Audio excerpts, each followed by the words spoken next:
Assalamualaikum warahmatullahi wabarakatuh, sahabat Yara.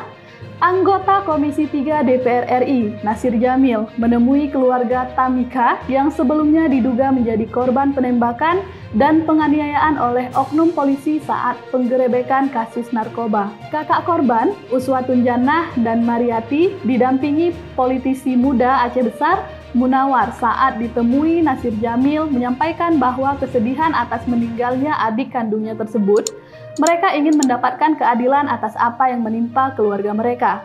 Kami berharap agar keadilan bisa diberikan terhadap kejadian yang menimpa kami, kata Uswatun pada Nasir Jamil di kantor Yayasan Advokasi Rakyat Aceh pada Senin 18 April 2022.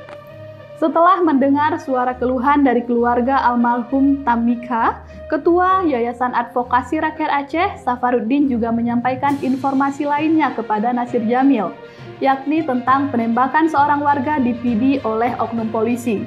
Mendengar dua hal itu, Nasir Jamil menyampaikan akan mengawal perkara ini dan akan mendorong perhatian pimpinan kepolisian di Aceh agar profesional dalam menangani perkara yang telah dilaporkan. Salah satu korban penembakan di PD tidak sempat hadir karena masih memberikan keterangan sebagai pelapor di Polda Aceh.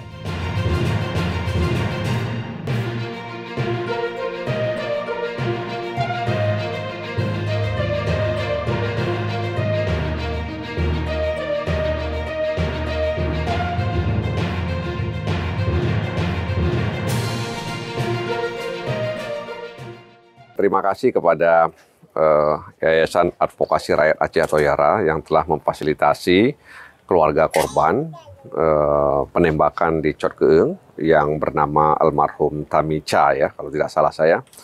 Dan masih dugaan ini bahwa korban tewas karena kesalahan prosedur yang dilakukan oleh anggota kepolisian saat menemui dan ingin menangkap korban. Dan sampai sekarang kan juga tidak jelas apakah memang korban yang tewas itu masuk daftar pencarian orang atau seperti apa. Nah, karena itu difasilitasi oleh YARA, keluarga korban sudah mengadu kepada kepolisian daerah Aceh dan mudah-mudahan pimpinan, dalam hal ini Kapolda Aceh, bisa secara serius menindaklanjuti laporan ini sehingga ada titik terang seperti apa peristiwa yang sebenarnya, sehingga ini adalah bahagian untuk menertibkan anggota-anggota kepolisian yang kerap misalnya diduga tidak prosedural dalam melaksanakan tugasnya. Dan saya tetap akan mengawal dan menyampaikan kepada pihak-pihak terkait apa yang dialami oleh keluarga korban dan harapan daripada keluarga korban tersebut.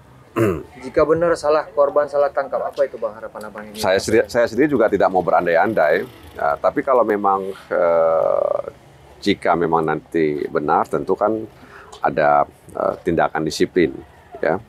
Bahkan kalau memang menjurus kepada tindak pidana juga bisa diarahkan ke sana.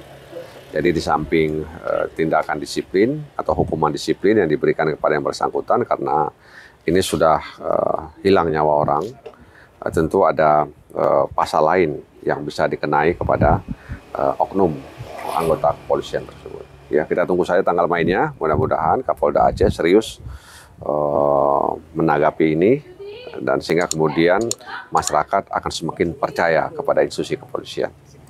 Oke, ya. Demikian public update hari ini. Terima kasih. Wassalamualaikum warahmatullahi wabarakatuh.